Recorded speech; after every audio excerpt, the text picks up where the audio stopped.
మిగతా అప్డేట్ చూద్దాం. Alipiri checking point వద్ద ట్రాఫిక్ జామ్ అయింది. ఒక్కసారిగా తిరుమలకు భక్తులు పోటెత్తడంతో వాహనాలు కిలోమీటర్ల మేర నిలిచిపోయాయి. ఒక్కో వాహనం చెకింగ్ కోసం 2-3 గంటల సమయం పడుతూ ఉండడంతో భక్తులు ఇబ్బందులు పడుతున్నారు.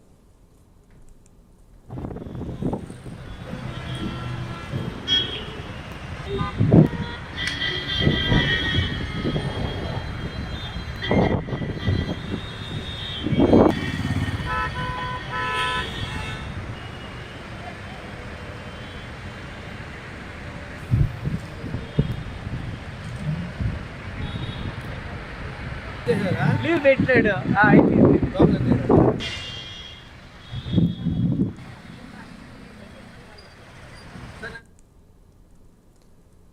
అలిపిరి చెకింగ్ పాయింట్ వద్ద ట్రాఫిక్ జామ్ అయింది. ఒక్కసారిగా తిరుమలకు భక్తులు పోటెత్తడంతో వాహనాలు కిలోమీటర్ల మేర నిలిచిపోయాయి. ఒక్కో వాహనం చెకింగ్ కోసం సుమారు 2-3 గంటల సమయం పడుతూ ఉండడంతో భక్తులు తీవ్ర ఇబ్బందులు పడుతున్నారు.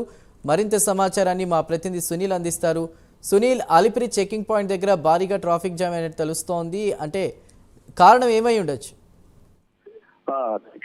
మొత్తం మీద ఏదైతే వారాంత సెలవులు కావడంతో ముఖ్యంగా తిరుమలకి భక్తులు కోటెచ్చారు. ప్రధానంగా చూస్తున్నట్లయితే తిరుపతి అలిపిరి తనిఖీ కేంద్రం వద్ద భారీగా వాహనాలు నిలిచిపోయిన పరిస్థితి ఉంది. ముఖ్యంగా ఒక్కొక్క వాహనాన్ని పూర్తి స్థాయిలో తనిఖీలు నిర్వహిస్తుండడంతో గంటల కొద్దీ అక్కడ భక్తులు వేచి ఉండాల్సిన పరిస్థితి ఇక్కడ నెలకొంది. ముఖ్యంగా ఏదైతే తిరుపతి నుంచి తిరుమలకు వచ్చేటువంటి భక్తులకు సంబంధించి గతంలో జరిగినటువంటి అంటే ఏదైతే వాహనాలకి స్టిక్కర్లు కావచ్చు, మరొకటి అంతిమత ప్రచారాలు ఎక్కువ సాగుతున్నాయని చెప్పేసి వాహనాలకి నిబంధనలకి సంబంధించినటువంటి స్టిక్కర్లతో తిరుమలకు అనుమతిస్తున్నారు. విజిలెన్స్ వైఫల్యం అని చెప్పేసి తరచూ సోషల్ మీడియా కావచ్చు, అంటే మీడియా ఛానల్లో పూర్తి స్థాయి రావడంతో పూర్తిగా అక్కడ ఉన్నటువంటి సిబ్బంది క్షుణ్ణంగా పరిశీలిస్తున్న పరిస్థితి ఉంది. ఎందుకంటే వాహనాలు పూర్తి స్థాయిలో తనిఖీలు నిర్వహించిన తర్వాత అనుమతిస్తున్న పరిస్థితి ఉంది.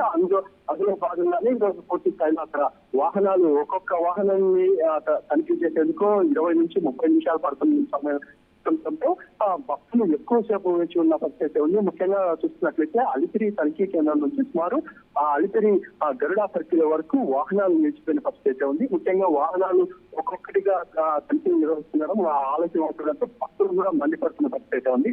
ఎందుకు ఇంకా ఆలస్యం చేస్తున్నారు? ప్రధానంగా గతంలో ఎప్పుడు ఇంతసేపు వేచి ఉండే పరిస్థితి లేదు. గతంలో అధికారులు ఎక్కువ, సిబ్బంది ఎక్కువ ఉండేవారు. కానీ ఎందుకు ఇలా జరుగుతుందని చెప్పేసి భక్తులు కూడా ఆవేదన వ్యక్తం చేసిన పరిస్థితి ఉంది. అంటే ప్రధానంగా చూస్తుంటే తిరుమలలో కూడా దర్శనానికి సంబంధించి ఉచిత దర్శనానికి భక్తులు లేకపోయినప్పటికీ ఇక్కడ రష్యన్ ఏదైతే టీటీడీ చేస్తున్నటువంటి హడావిడి బాగలేదని చెప్పేసి భక్తులు అయితే మండిపడుతున్న పరిస్థితి ఉంది. ఎందుకంటే కొన్ని ప్రాంతాల్లో మాత్రమే భక్తులు అధిక సంఖ్యలో ఉన్నారు. ముఖ్యంగా కంపార్ట్మెంట్ సంబంధించి చూసినట్టయితే 20 కంపార్ట్మెంట్లలో భక్తులు వేసి ఉన్నట్లయితే ఇప్పటికీ అధికారులు చెప్తున్నారు. దానికి సంబంధించి ఎస్ఎస్టీ టోకన్లకు సంబంధించి సుమారు 5 గంటల సమయం పడుతున్న పరిస్థితి ఉంది. మరోవైపు 300 రూపాయల దర్శనానికి సంబంధించి 3 నుంచి 4 గంటలు పడుతున్న పరిస్థితి ఉంది. ముఖ్యంగా సర్వదర్శనానికి సంబంధించి 16 నుంచి 18 గంటలు పడుతున్న పరిస్థితి ఉంది. ఎందుకంటే ఈ రోజు ఏదైతే క్యూలైన్ లేక వచ్చినటువంటి భక్తుడికి రేపు ఉదయం దర్శనం కలుగుతున్న పరిస్థితి ఉంది. దానికి సంబంధించి కూడా ఇప్పటికే టీటీడీ భక్తులకి సంబంధించి ఏర్పాట్లు చేసినప్పటికీ ముఖ్యంగా అలిపిరి తనిఖీ కేంద్రంలో తిరుమలకి చేరుకోవడానికి చాలా తీవ్ర అవసరం పడుతున్న పరిస్థితి ఇక్కడ నెలకొంది. Chandu. Right Sunil, thank you.